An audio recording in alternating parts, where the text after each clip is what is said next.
Hello and welcome to another bearded D20 video. I have been thinking about this a lot, and I've had a couple discussions with people on Discord and even some people from my own community, the DC20 West Marches server, about damage and defense in the current Alpha 0.5 version of DC20. I don't plan on showing any of the actual PDF, but I am going to explain some mechanics because I need to explain how some things work in order to make my point for what ideally I would like to see as a change to the core system. However, in the end, I suppose it doesn't really matter if the main system gets changed because this is how I plan on running DC20 in the future. I I guess it's a little self-serving. The only reason why I would want it to be changed is so that West Marches could operate under these principles. But unless everyone votes on it or a majority vote on it, I can't really force the West Marches to run on anything other than vanilla rules. So we'll start with the first question here. Why am I making this? Why do I care about damage and defense? All right. So this why really has a lot to do with this middle column here. But the short answer is basically there are a lot of damage types. And there is a comparatively low damage vectors. What do I mean by low damage vectors? Is mainly you have 14 damage types in this game, and you only have 2 defenses that all 14 damage types can map to. And what this ends up looking like is you really have, like in the grand scheme of things, you really just have 2 damage types because none of the damage types have any intrinsic properties. And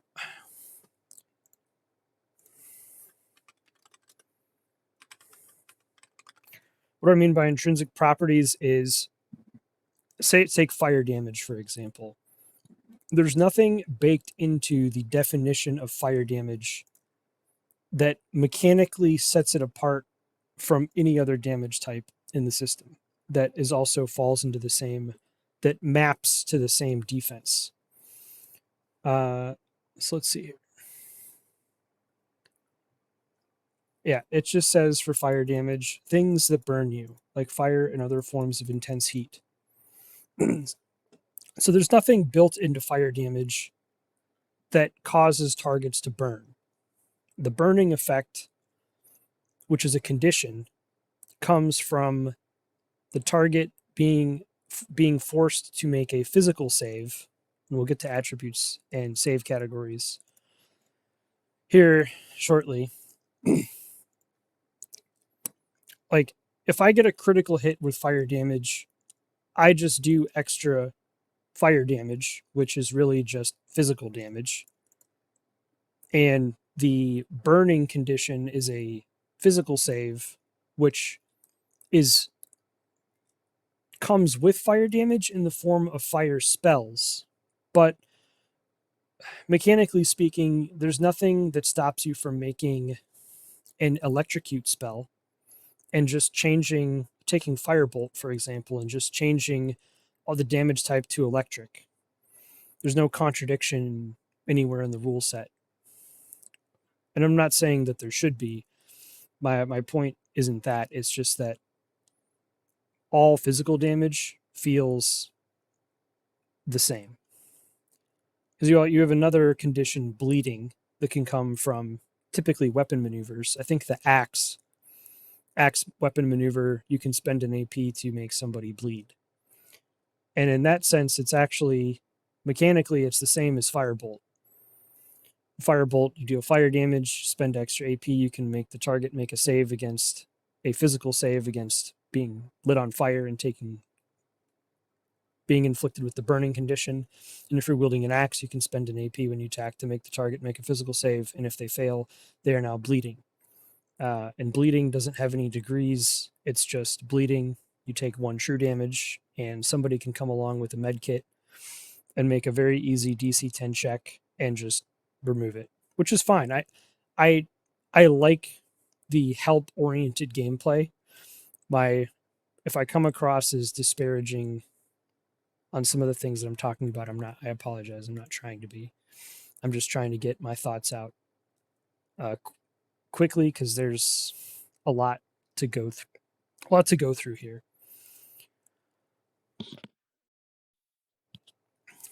All right, so we'll leave this aside. So current DC20 damage is good. I'm just putting it here to kind of explain. So on a normal hit, you will do rated damage of your weapon or spell. I think the average is like 2 or 3 points of base damage for a weapon or spell. And then on a brutal, it's +1. Or no, sorry. Heavy, +1. Brutal, +2. Crit, +2. Plus extra damage from if it's also a heavy or brutal hit. Fine. It's great. I love the elegance of this part of the system, and this is great because it speeds up. Let's make a bigger circle. This is great because it speeds up gameplay, and this is one of the whole kind of tenets of DC20 that I like what Coach is going for is speeding up the gameplay. You know, how much value does rolling damage dice add to the experience of a game like D&D or Pathfinder? And it is exciting when you roll max or close to max damage and you just land this massive blow. But there is that disconnect of you're not going to notice it if you just barely hit the target. You're not going to notice if you roll high damage. It's when you roll really, really high, you get a 19 and you almost get a crit, but not quite. And then you roll minimum damage. That's when people notice rolling damage feels bad. And tying damage to just the base D20 roll and having it scale like this is great. So let's move on to defense. So currently we have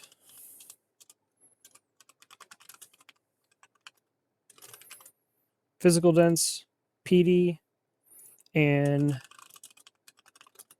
MD, mental defense. And these are fine. You know, just my own little pet preference. I kind of wish this was just magic defense, but mental defense works for what they're going for since this defends against things like unholy damage, holy damage, sonic damage, psychic damage. It is thematically all the damage types that map to mental, they make sense.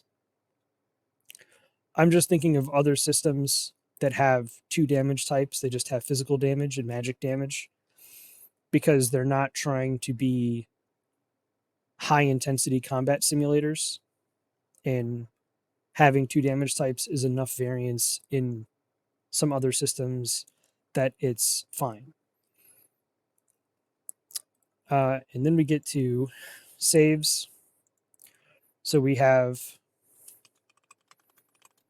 saves, attribute saves, might, agility, int, and charisma. And we have category saves.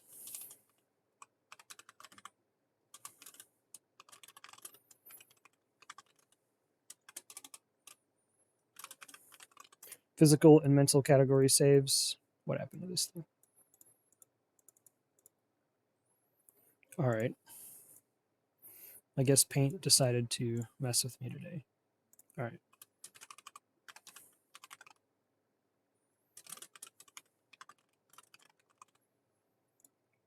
So we have two save categories, physical and mental. A physical save is just the higher of might and agility, and the mental is higher of int or charisma. And that's all fine and good. And this is where we get to one of the main issues. For all the time saved up here by not having to roll damage, there is extra time spent kind of fiddling between defense and saves. And this is something that I find a little surprising, wasn't just copied over as a base rule of thumb, because this system borrows a lot from Pathfinder 2. And the fact that they chose not to port this aspect of it over, I find interesting. And I'm curious as to why. Because in Pathfinder 2 is a lot of things that waste time, but one thing the designers, I think, got right is that there are no opposed rolls.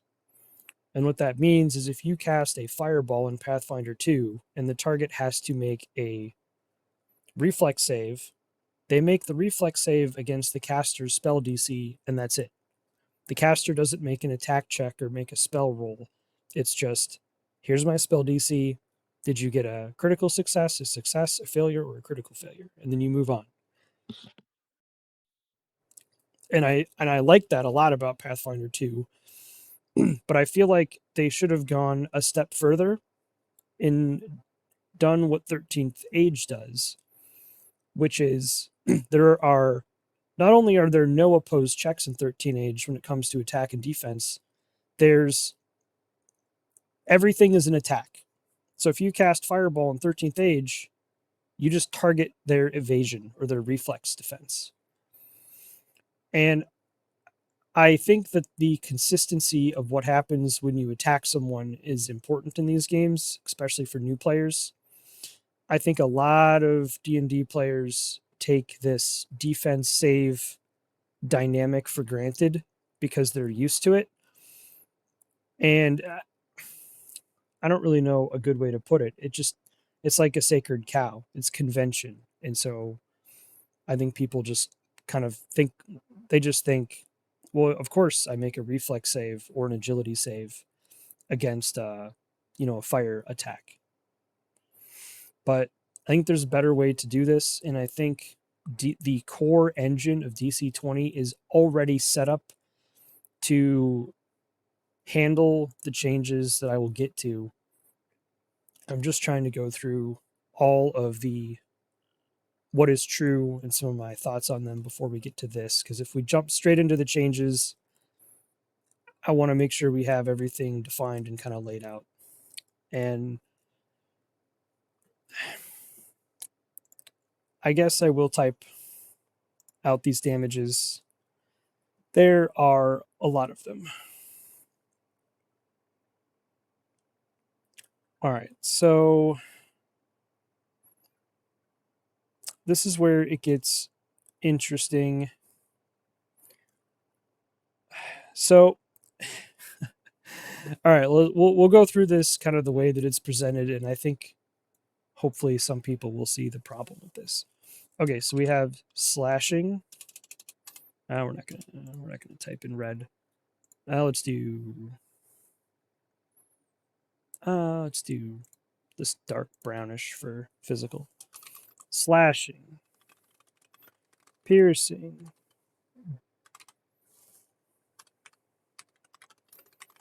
bludgeoning, fire, lightning, cold, sonic, acid, holy, unholy. And it's already destroying this text box.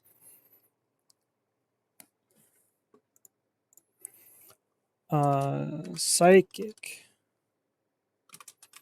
force, and true damage. All right.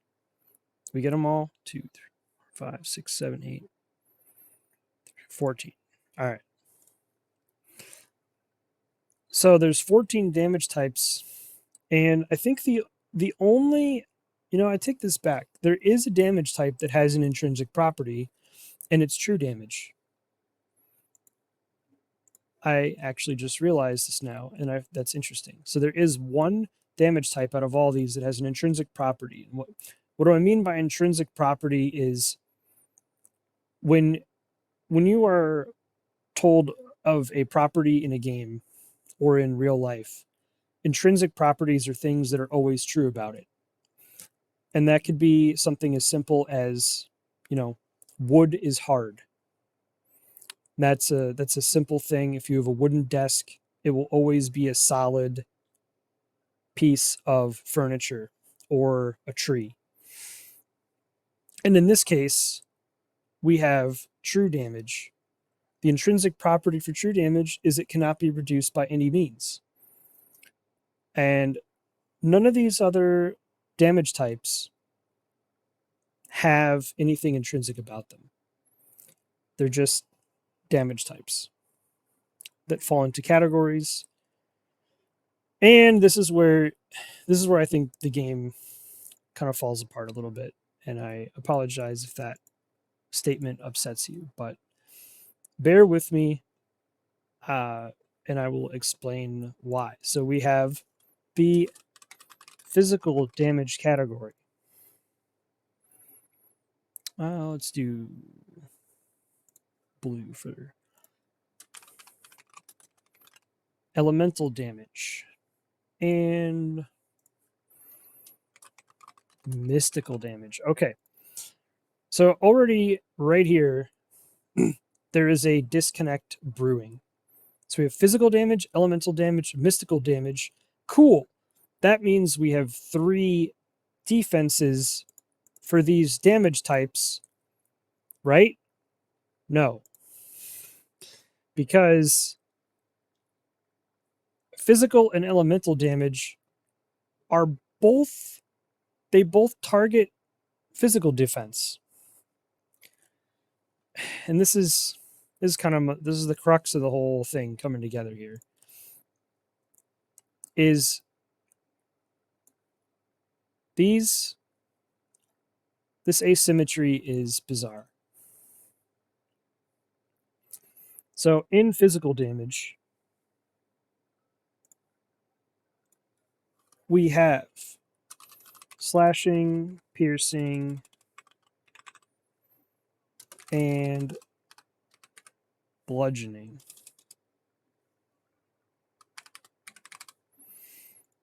Inside elemental damage, we have acid, cold, fire, lightning, and poison. Wait a second. Did I miss poison?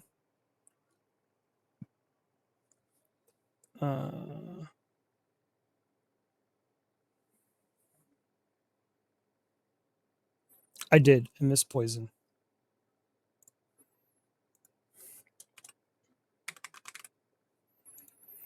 And even poison.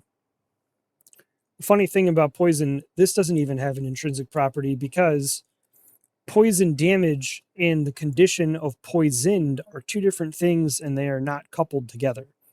So we live in a world where you can coat your sword with poison, an item, not to be confused with the damage or the condition.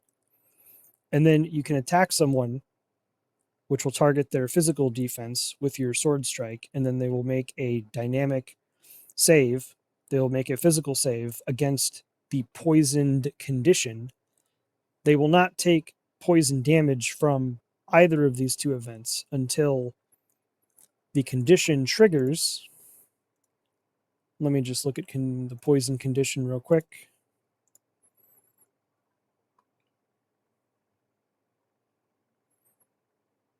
Let's see, where is it?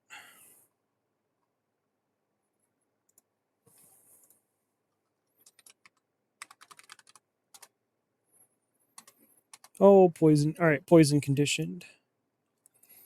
All right, so the poisoned condition does do poison damage. Okay, I was going to say it does true damage because bleeding does true damage, but burning does fire damage and poison does poison damage. Okay, that's good. That makes me happy. All right. Let's move on to mystical damage.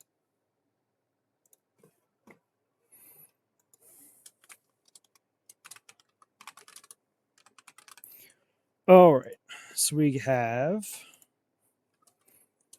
Force, Holy,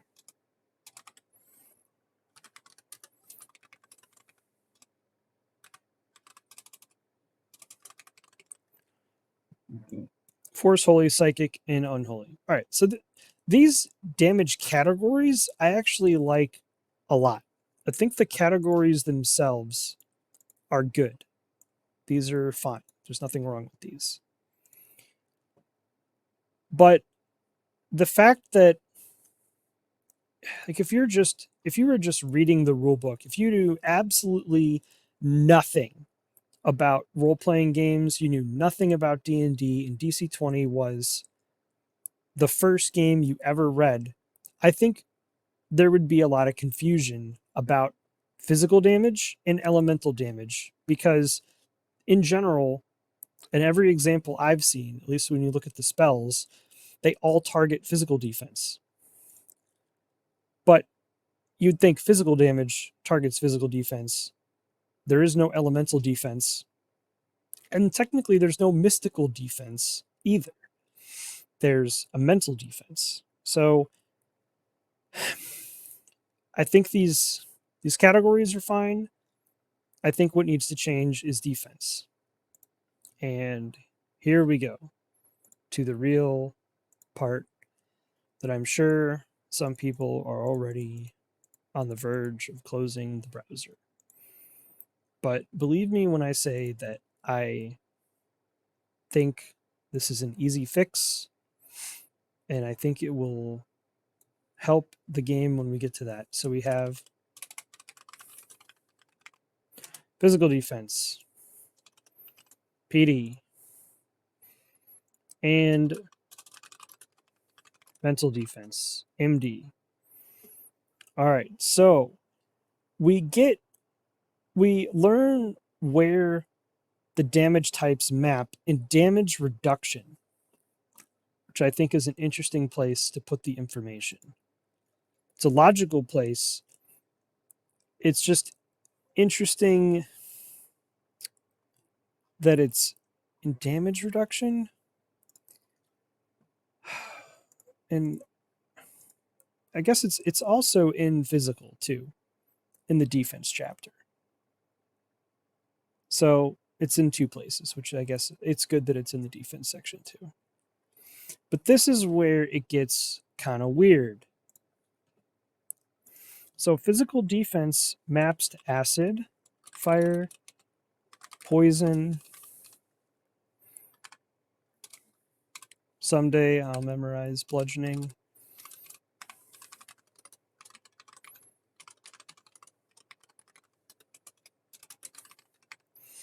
And I think this is confusing for people that are new to role-playing games. So first, people, they have to memorize these damage categories. Physical damage makes sense. I mean, the physical damage, I think everyone who's new to role-playing games, you get cut, you get pierced, or you get hammered. Those all make sense as physical, and I don't think elemental is that confusing either. Acid, cold, fire, lightning. Mystic's not even really that confusing. Force, holy, psychic, and unholy, and sonic.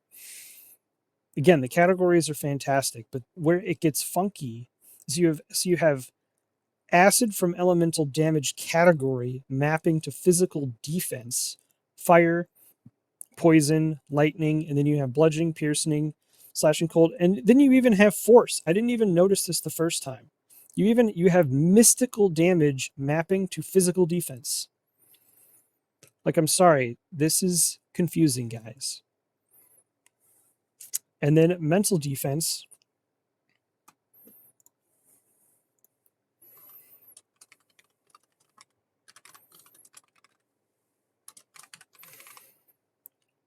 We have holy, psychic, sonic, and unholy. And so just the second half of mystic. So the vast majority of our damage types in this system are mapping to physical defense.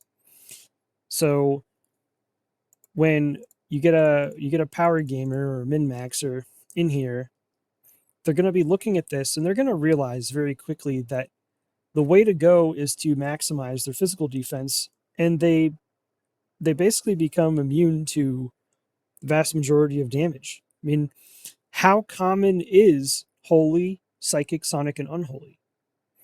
I mean, holy damage, I would think coming to the players would be pretty uncommon.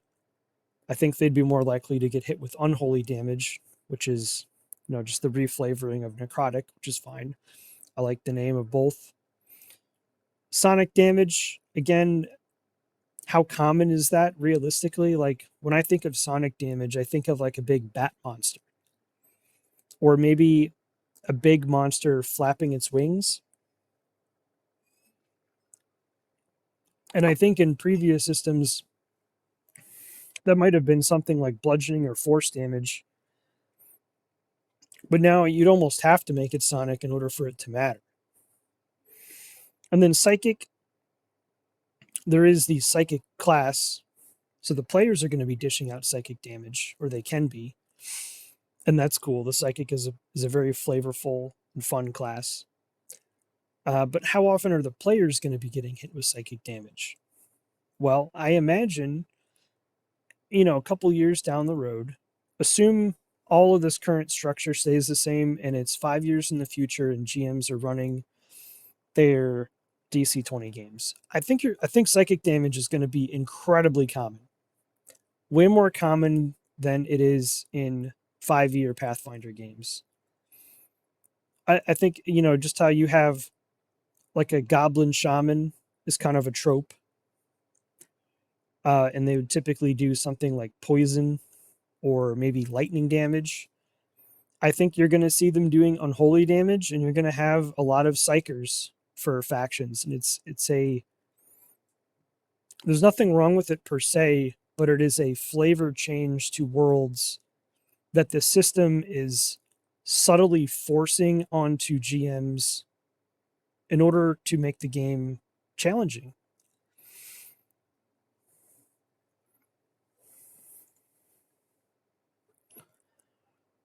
And we'll get to how this can be fixed really easily soon. But we need to go to attribute saves first.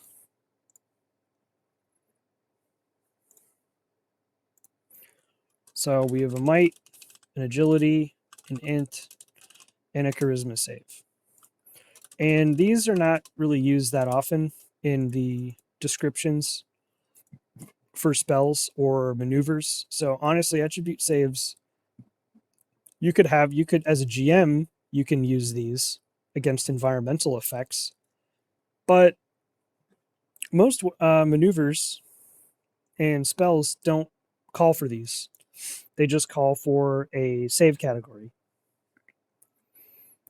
which we went over before. We just have physical and mental saves for save categories, and might and agility, the higher of the two is your physical, and in charisma, the higher of the two is your mental. And the vast majority of things just map to these two saves. So a lot of, every creature that I created for West Marches pretty much has at least one of these two things going for it all the time. It's either venomous, and it'll just either have a passive poison ability, and it'll force the targets that it attacks to always make a dynamic save, targeting physical defense and the physical save, in some hope that rolling two different dice something will land. Either I'll roll high on the D20 and manage to get an actual hit on the players, or they'll roll low on their physical save and they'll get poisoned and they'll take some chip damage from the poison condition. And then mental saves, I guess if you throw a psyker in there, then you can make the players make some mental saves, but I haven't really used it that much. I've used a lot of unholy damage. I reworked my goblin shamans because initially they did lightning damage. And then I realized after the first session that they were basically useless because the PCs knew the system reasonably well and they really maxed out their physical defense. And just as a thought experiment, we can quickly go through just how high you can get your physical defense at the very beginning of the game. So we're just going to use the heavy armor formula, which is 8 plus might score plus combat mastery plus armor bonus. So 8 plus might score. So we can call that an 11 because the highest you can have your might at level 1 is 3. Combat mastery at level 1 is going to be 1. So we have a 12. We need to go to armor. You can get it pretty high.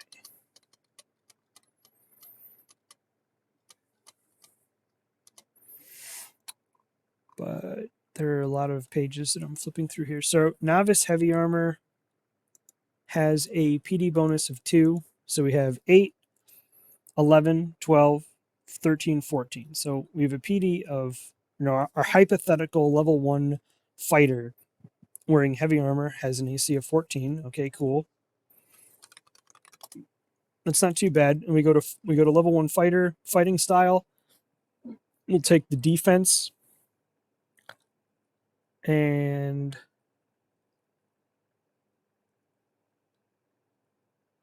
the defense is +1.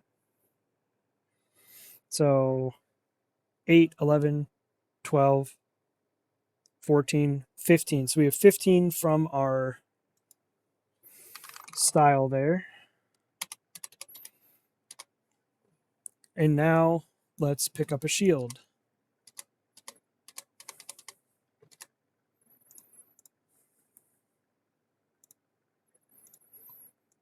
All right, let's go to shield. Let's round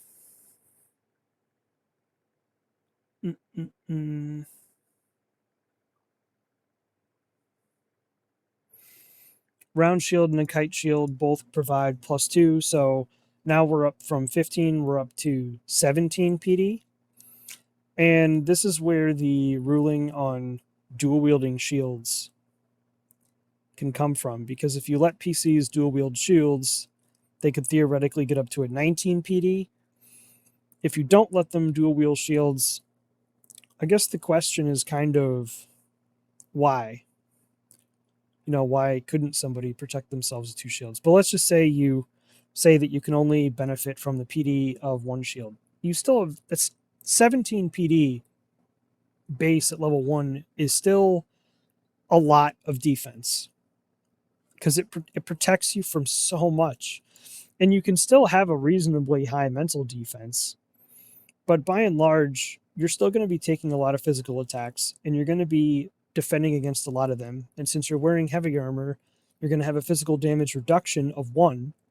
So you're just going to be shaving off all this damage off of stuff. And it kind of puts GMs into a bit of an awkward position compared to other games. Take Pathfinder 2, for example. The typical way you would threaten a high AC character is by throwing spells that require reflex saves. And it's usually a trade-off characters in Pathfinder are willing to make, since they usually also have a high constitution and a high base hit dice. They're going to have a lot of HP. They're fine making and failing reflex saves, as long as they're not critically failing the save. They're just taking normal elemental damage, and a cleric in PF2 can easily keep up with healing on that type of stuff. But in DC20, it is a tanks game, which is a good thing, but I feel like it's also a bit boring for tanks and GMs. Because the question is, why not? What mechanically prevents everyone from just building a tank? Why wouldn't you build a tank is a better way to put it. Every character can start off the game with 17 PD, and that's base rules. There's no ifs, ands, or buts about that. So let's get on to the changes. And let's see how this goes. So since we have combat mastery that comes is based on your level, we also have the prime stat, which is your highest stat out of your 4 main ones. And I think the prime stat's pretty cool. Represents your kind of adventurer's wits, your awareness skills tied to that. So what I propose is we just bring back armor class. But this is how armor class works. 8 plus prime plus armor. And so if you had light armor, this would give you, so everyone's prime is going to be 3, pretty much without a doubt. Because if you're playing where prime is just your highest stat, then everyone's going to have a 3 in something. And if you're playing where prime is just always maximized, then it doesn't matter. So you can assume prime is always going to be 3 at level 1, so 11, 12.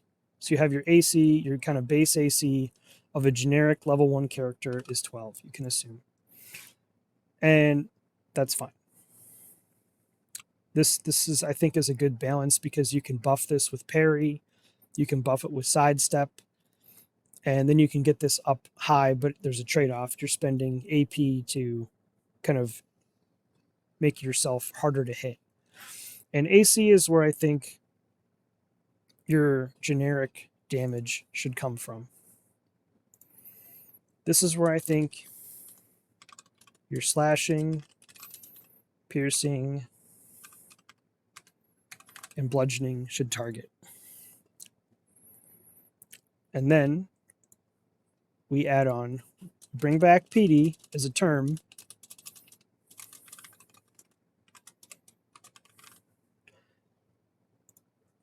We have physical defense.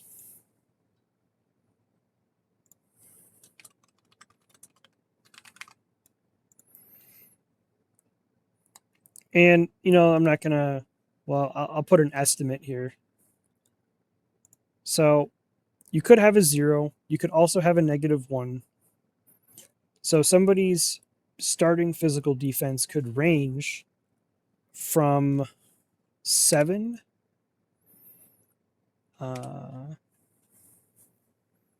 to 11.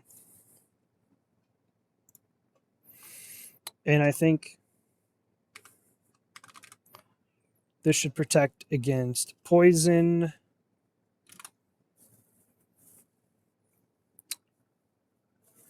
let's see, I got to think about the next damage type as well.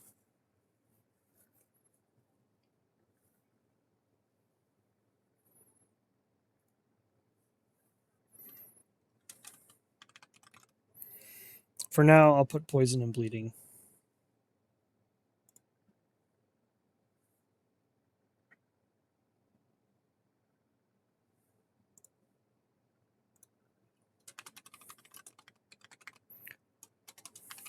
Then we get to evasion defense.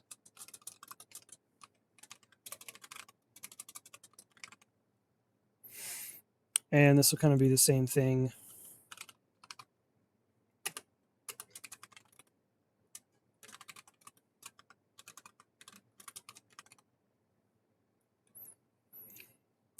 Fire, cold, lightning, acid for evasion defense. And then we get to the new one.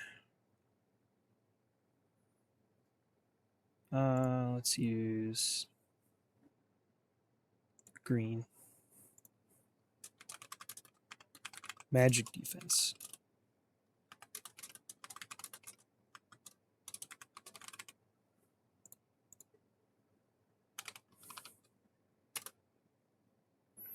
And magic defense should protect against force, holy, unholy, and curse type effects. And I'll explain what I mean by curse type effects when we come to conditions. And finally, we get back to mental defense. We'll have to come up with a new shorthand for it, but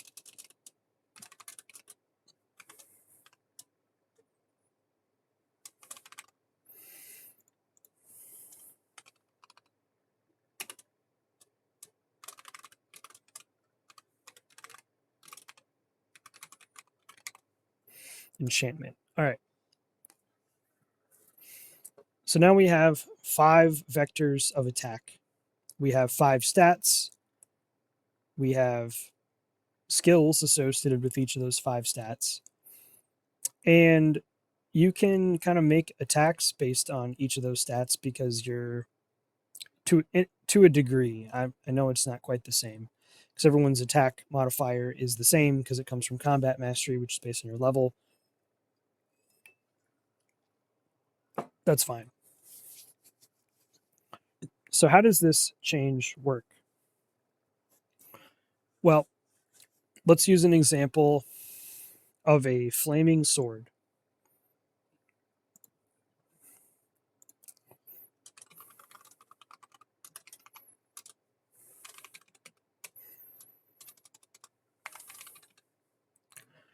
And say we have a +4 to hit. And we roll and we get, we'll just go middle of the road. We say we get a 10, 4, 14. All right, cool. And for this example, we will set AC at 15 and ED at 12. Actually, we'll make it interesting. We'll set it at 9. So what happens in this scenario? You swing your flaming sword, and the sword fails to injure the target physically.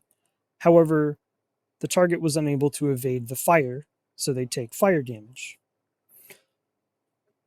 And this is a miss on AC, and it is a heavy hit on ED. So the target would take whatever the fire damage of your flaming sword is, plus the heavy hit modifier of +1. So, if you had 1 fire damage, +1, 2 fire damage, cool.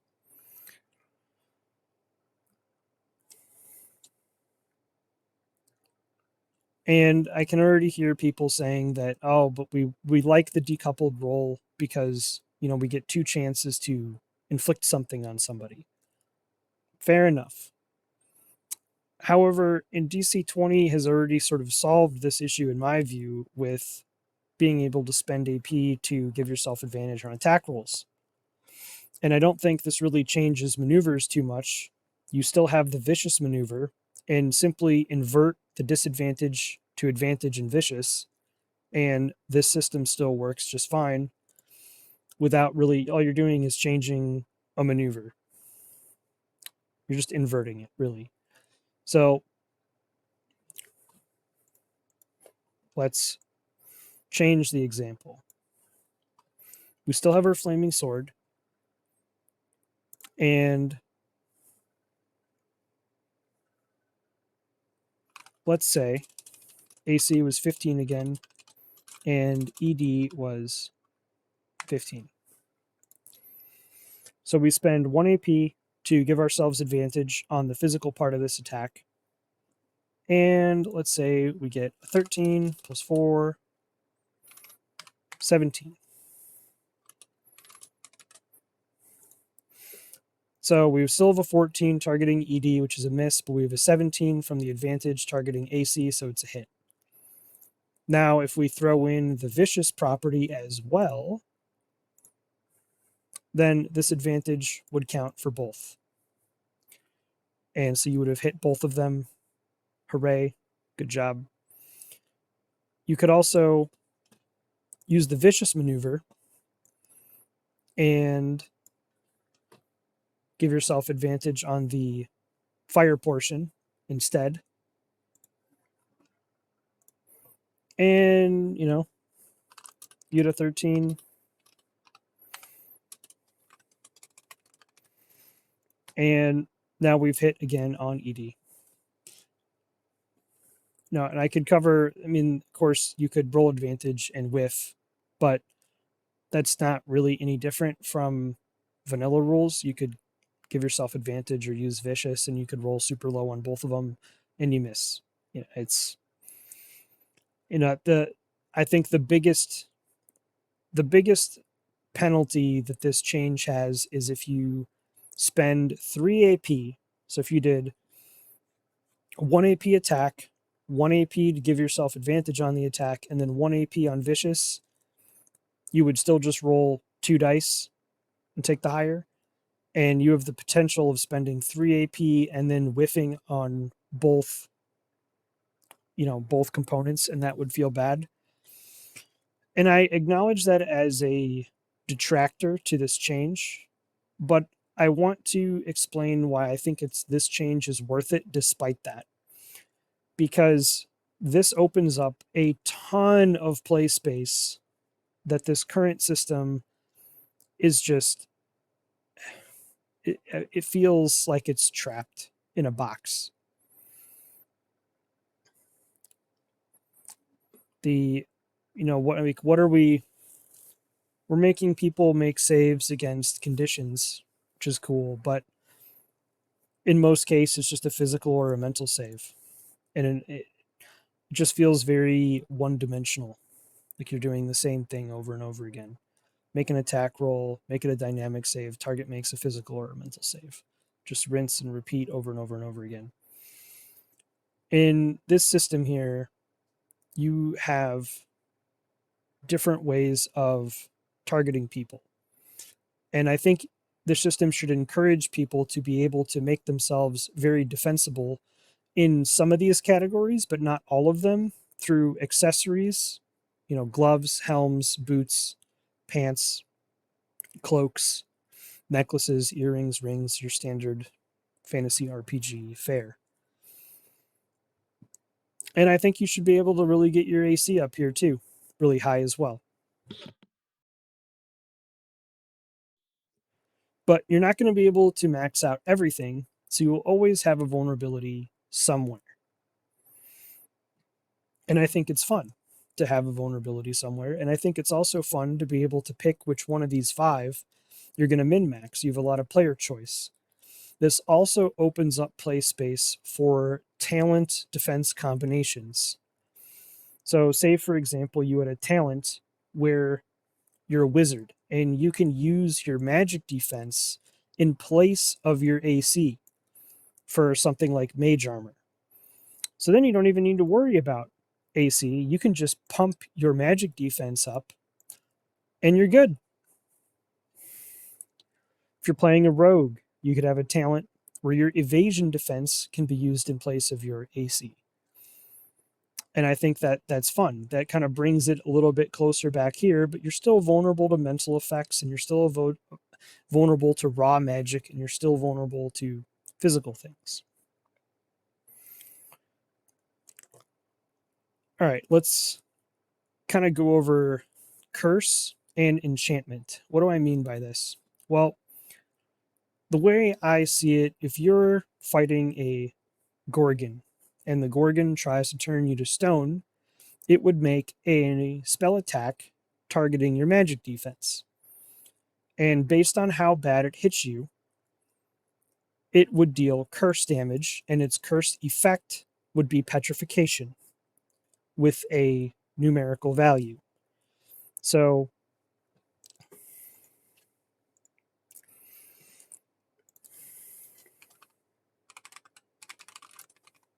we have a petrification ray. Let's say it's a +6 roll. And we'll go all out. The Gorgon rolls a 20, getting a crit. And your MD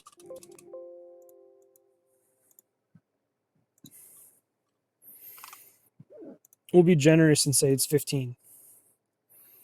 And so this beat you by 11. So we have a critical, brutal hit. And say every like point of damage, curse damage, is 1 point of curse effect. That's 1 plus 2 plus 2, that's 5. So in this case, you'd be losing 5 AP. Okay, so in that example, you've been crit by the petrification ray. You're completely turned to stone. Do not pass go. You're hard crowd controlled. All right, but that's kind of how petrification works now, and how it works in 5e. And to be honest, I find auto failing against hard crowd control, then you just don't get to play the game. But just a regular failure, I find that extremely boring. So what if we change it? So in this alternate world, we roll a 14, or Gorgon rolls a 14, they get +6, they get a 20. All right. And we'll say the same thing. Your magic defense is 15. So they beat you by 5, which would be a heavy hit. So the base curse effect of the Gorgon, let's say, is 1. For a heavy hit, +1. So now they're hitting you with curse effect of 2. You are petrified 2. You lose 2 AP. That way, this represents your innate magic defense being able to fight back against the curse of the Gorgon. You only lose, you lose half your turn, which still is bad, but you still get to play the game. You still have 2 AP, and you can imagine your character getting hit with this ray, and part of their bodies being turned to stone, their joints are hardening up, and the players all look at their other characters, look at them, and maybe somebody has a reaction that they can use to help mitigate this. Like a cleric could have a reaction to mitigate curse effects by a certain amount. I think that'd be cool. And that's, again, another example of opening up the play space that just isn't possible with the existing system. And enchantment is similar. Enchantment is for any mental effect like charm, hold person, your classic mind altering or hard crowd control that targets mental, or would target will if we were talking about 5e. That stuff would target mental defense. And now I think the conditions in DC20, which I gotta say are awesome, now there's a lot more play space to inflicting conditions on people. Charmed, burning, bleeding, poison, taunted, deafened. There's a bunch of different conditions. I'm not going to go into all of them, but I think every single condition, I think, would benefit greatly from all being condition X. They should all have a degree modifier that ties into the damage system that you guys already created. Your engine is already geared towards this style, in my opinion, based on this damage system that you already created. So I don't think it's that hard to change the existing conditions to all work on a degree. Bleeding and poison can both work on a degree system. If you're bleeding 2, you take 2 points of true damage. If you're poison 2, you take 2 points of poison damage, etc.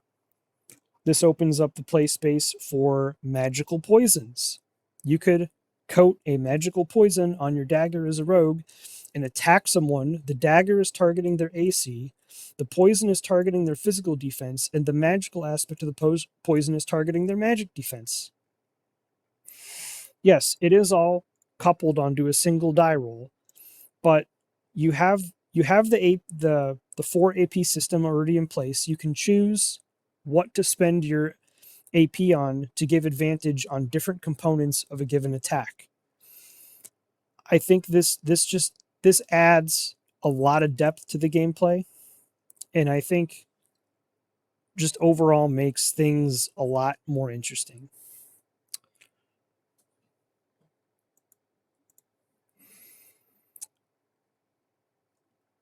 Let's see if there's anything else to go on, which turned into a rant, unfortunately.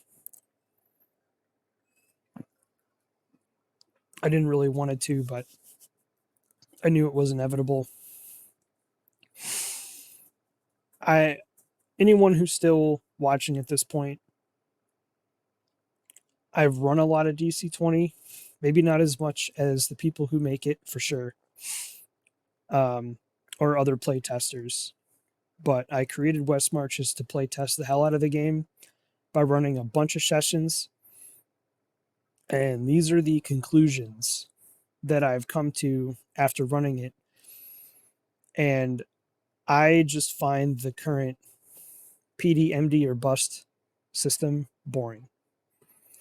And I think it's going to impact the longevity of the game because GMs are going to figure out pretty quick, even if it's subconscious, that PD is very easy to stack in the current game. And what they're going to do is they're going to make variants. They're going to make their own damage types, basically, that just target mental defense, and they're just going to rationalize it away. They're going to make things like Chaos Fire or, True Lightning, whatever it is. Just going to make up their own damage types that targets mental defense just to add a little bit of threat to the game.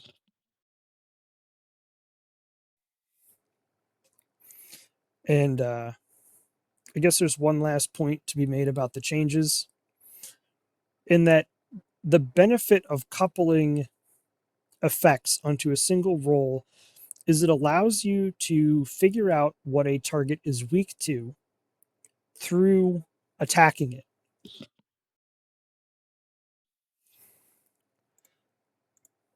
For this last example, and then I'll be done ranting and rambling. Let's say we have a lizard monster, and it has an AC of 14, an evasion defense of 12, a PD of 16, MD of 14, and mental defense of 10. So, say you roll, and we're going back to the flaming sword, and you get a 14 again, total. So, you hit the monster with your sword, and you hit it with the fire. So you know now, at a minimum, that its evasion and AC are the same, just from hitting it.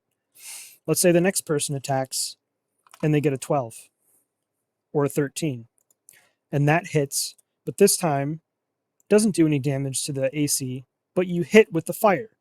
Now players know that the evasion is lower than the AC, and now players can switch up their tactics on the fly by paying attention to what damage types hit the creature. Now they know to switch to that vector of attack. And this is true for all these things. If you coat the rogue has their dagger coated with poison, and they roll a 14, and the dagger hits and deals damage, but the poison doesn't because it hits PD, then they know, okay, I might be able to poison this thing if I roll high, but I hit it with the dagger, so the AC is lower than the physical defense. So everyone switch up your tactics. And this encourages people. This will reward players who are paying attention when it is not their turn, and that is a big issue that can pop up in D20 games when it takes 10 minutes for your turn to come back around. And in a lot of D20 combats, you only have, maybe 4 or 5 rounds, and the combat's over one way or the other. That's just typically how these things shake out, unless you're I'm not sure how you get longer combats than 4 or 5 rounds. You either have a lot of stuff going on, and it's a mass combat, and there's just tons of players and tons of creatures. But if you have your standard 4 PC, 4 to 6 monsters, you're not going to have super long combats in terms of total number of rounds. So every round that you're paying attention when it's not your turn and you're watching people attack things and you're learning which defense vectors are open, then you can make more use of your turn if you go later in the initiative. And as a player, that'd feel awesome. You watch the first person attack and hit the AC, but they don't do damage to evasion. And then the next person, they miss both. And then the third person goes and maybe they try a magic attack and target AC, and the magic hits but the AC doesn't. You know, I just think that adds there's a lot of benefits to the change that I think outweigh the benefits of having the increased probability of the decoupled roll, which is the current system. All right. That is it for me. I've ranted and rambled enough. Leave comments. Reach out to me on Discord. I know this will be controversial, but I am open to critiques on this that are constructive because I want the game to get to a good place for long term play.